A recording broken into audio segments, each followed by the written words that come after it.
अगर तुमने अभी जस्ट 12th पास आउट किया है या तुमने जस्ट ग्रेजुएशन में एडमिशन लिया है ना, और तुम्हें ये समझ में नहीं आ रहा है कि मुझे क्या करियर पाथ चूज करने की ज़रूरत है, तो ये वीडियो शायद तुम्हें गाइड कर सके कि तुम्हें आगे किस पाथ पर चलना चाहिए।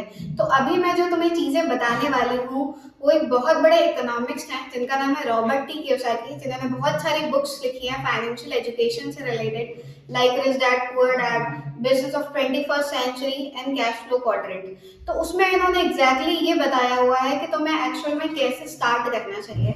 तो चलो अभी स्टार्ट करते हैं वो सारी चीजें बताना जिससे तुम्हें ये पता चले कि तुम्हें एग्जैक्टली जाना किधर चाहिए।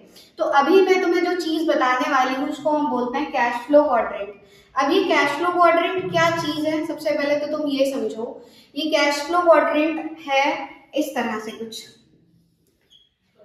इन्होंने इस कैश फ्लो क्वाड्रेंट में ये बताया है कि तुम चाहे डॉक्टर हो, चाहे तुम इंजीनियर हो, चाहे तुम लॉयर हो या सीए हो, तुम्हारे पास सिर्फ 4 ही तरीके हैं इस दुनिया में पैसे को कमाने के। पहला तरीका है ई, मतलब एम्प्लॉय। सेकंड है सेल्फ एम्प्लॉय। थर्ड होता है बिजनेस ओनर एंड फोर्थ है इन्वेस्टर। तो अब इन्होंने इसमें ये बताया है कि दुनिया में जितने भी लोग हैं वो सब इन्हीं चारों कैटेगरीज से ही पैसा कमा रहे हैं। अब मैं तुम्हें ये बताती हूँ कि इससे पैसा आता कैसे है या इसमें तुम कैसे काम करते हो, ठीक है। तो मैं तुम्हें एग्जाम्पल के थ्रू बताती हूँ। लेट सपोज अभी तुम अपना ग्रेजुएशन कर रहे हो या तुम नीट की प्रिपरेशन कर रहे हो या तुमने ये सोचा है कि मैं आगे चल के इंजीनियर बनूं, डॉक्टर बनूं, कुछ भी।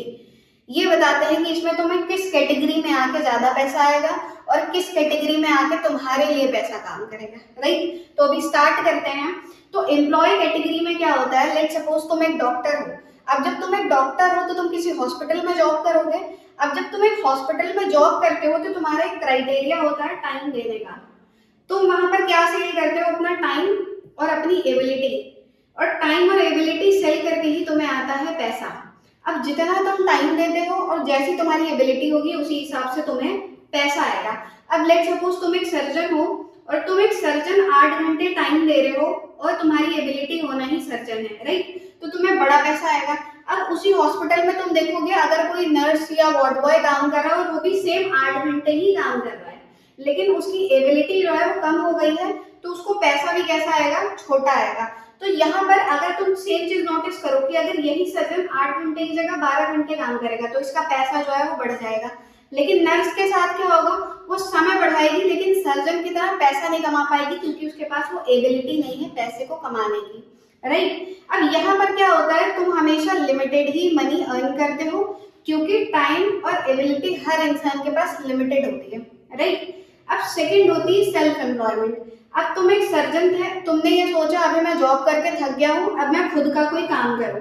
अब तुमने ये सोचा मैं खुद का कोई क्लिनिक ओपन कर लेता हूँ। अब क्लिनिक ओपन किया, अब तुम्हारी मर्जी है, तुम उसको 8 घंटा खोलो, तुम उसको 4 घंटा खोलो, 12 खोलो, 15 खोलो, ठीक। तुम्हें किसी को वहां पर जवाब दे ही नहीं है कि तुम अभी क्यों नहीं आए, तुमने ये क्यों नहीं किया, तुमने इतना काम क्यों नहीं किया, कोई मतलब नहीं। अब तुम यहाँ पर अपने लिए ही जॉब करते हो। पता है ये वर्ड मैंने क्यों यूज किया, क्योंकि यहाँ पर भी तुम्हें जो पैसा आएगा वो टाइम और एबिलिटी को सेल करके ही आएगा। जब तक शटर खुलेगा तब तक तुम्हें पैसा आएगा, शटर बंद पैसा आना बंद। और यहाँ पर भी सबसे अच्छी चीज ये है कि भले ही तुम किसी और को जवाब दे नहीं हो, लेकिन इफ तुमने किसी दिन ये सोचा आज मेरा मन नहीं है मैं मत जाऊं, तो उस दिन कभी तुम्हें पैसा नहीं आने वाला है। और अभी जो मैं तुम्हें बताने वाली हूँ ना, वो चीज सुन के शायद तुम बहुत शॉक्ड हो जाओ, और वो ये है कि इन दोनों कैटेगरी में, एम्प्लॉय सेल्फ एम्प्लॉय कैटेगरी में दुनिया के 95% लोग हैं, एंड जिनके पास पैसा पता है तुम्हें कितना है, ओनली 5%। अब तुम सोच के देखो, इसी कैटेगरी के लिए हमें भी रेटिंग दिया जाता है, या तो तुम कोई जॉब करोगे या तो तुम कोई छोटा मोटा खुद का काम करोगे। अब जब करोगे तो क्या होगा, तुम उन्हीं 95% लोगों में ही तो आ रहे हो ना जिनके पास 5% पैसा है, और उन्हीं कंपटीशन में हम लगे हुए हैं एक दूसरे के साथ, राइट। अब थर्ड पे हम जाते हैं जो कि है बिजनेस ओनर कैटेगरी। अब बिजनेस ओनर कैटेगरी में क्या होता है, यहाँ पे लोग हमेशा लोगों से काम करवा के पैसा कमाते हैं। यहाँ पर क्या होता है, लोग लोगों से काम करवाते हैं और उससे उनको आता है पैसा। अब होता क्या है, लेट्स सपोज यहाँ पे तुमने खुद का क्लिनिक खोल रहे थे जिसे तुम टाइम के हिसाब से ही चला रहे थे, उससे पैसा आ रहा था। यहाँ पर क्या होगा, अगर तुम्हारे हॉस्पिटल में मिनिमम मैं बता रही हूँ, अगर 100 स्टाफ भी काम कर रहा है और वो 100 लोग सिर्फ 8 घंटे ही काम कर रहे हैं, तो यहाँ पे टोटल तुम्हारे लिए हो रहा है 800 घंटे काम। यानी ये जो 24 घंटे वाला चक्रव्यूह है ना, इसे ही तुमने तोड़ दिया। क्यों? क्योंकि तुम्हारे पास बहुत सारे लोग हैं काम करने वाले, जिनसे तुम काम करवा रहे हो, जिससे लिए तुम्हारे लिए ज्यादा टाइम काम हो रहा है और जिससे ही तुम्हें क्या हो रहा है, बड़ा पैसा आ रहा है। राइट? अब होता क्या है ना कि हमें ये चीज बता ही नहीं जाती कि टाइम लीवरेज नाम की भी कोई चीज होती है जिससे हम टाइम बढ़ा के अपना पैसा भी बढ़ा सकते हैं, और हम अपनी इन्हीं दो चीजों में अटके हुए रह जाते हैं। अब बिजनेस ओनर बनने के लिए हमारे पास क्या होता है कि भाई हम कोई इन्वेस्टमेंट करें, कोई बड़ा हॉस्पिटल खोले, कॉलेज, स्टार्टअप, कुछ भी कर सकते हैं, राइट, जिससे हमें क्या होता है, बड़ा पैसा आता है। एंड फोर्थ होती है इन्वेस्टर कैटेगरी। इसमें क्या होता है, money into money equals to money, पैसे से पैसा बनाना। इसके लिए तुम्हारे पास सबसे पहले पैसा भी होना चाहिए, इस फील्ड की नॉलेज भी होना चाहिए, और तुम्हारा जो रिस्क एपेटाइट है वो बहुत बड़ा होना चाहिए, क्योंकि यहाँ पर तुम्हारे पास पैसा कमाने से पहले पैसा डुबोने के लिए भी होना चाहिए, क्योंकि रिस्क बहुत ज्यादा होता है, जिसकी वजह से कहीं ना कहीं इसमें बहुत रेयर लोग आते हैं, राइट। अब इन दोनों कैटेगरी में दुनिया के सिर्फ 5% लोग हैं जिनके पास दुनिया का 95% पैसा है।